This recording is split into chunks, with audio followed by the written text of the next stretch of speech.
World third largest arm supplier China क्या अपने defence equipment को लेकर आज क्रेडिबिलिटी इशू फेस कर रहा है। अगर हम बात करें पाकिस्तान की, जो कि 82% से ज्यादा इक्विपमेंट को चाइना से खरीदता है,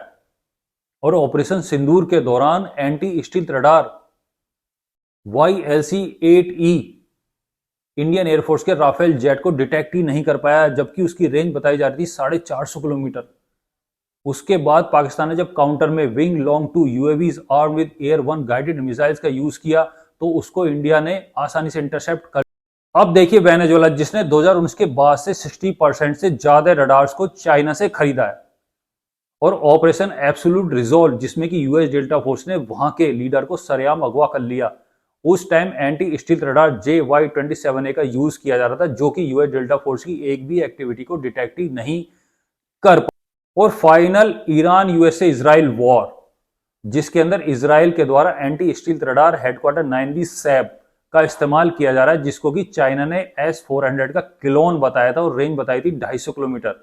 और ये ऐसा रडार है जो कि F-35 और AGM-15C को 50 नॉटिकल माइल्स तक भी डिटेक्ट नहीं कर पा रहा है। इन्हीं वजह से चाइना के इक्विपमेंट के ऊपर सवालिया निशान खड़े हुए हैं। स्टेट ऑफ यूनियन एड्रेस के दौरान यूएस प्रेसिडेंट डोनाल्ड ट्रंप ने भी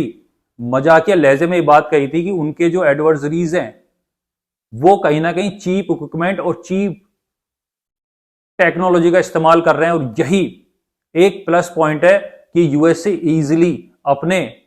टारगेट को अंजाम दे पाता है, और कहीं ना कहीं उनका इशारा इसी तरफ था। अब इसका जो रीजन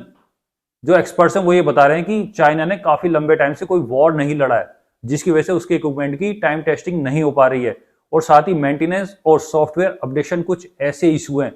जिसकी वजह से उसका जो इक्विपमेंट है कहीं ना कहीं फेल नजर आ रहा है। और हो सकता है कि इस वॉर के बाद कुछ कंट्रीज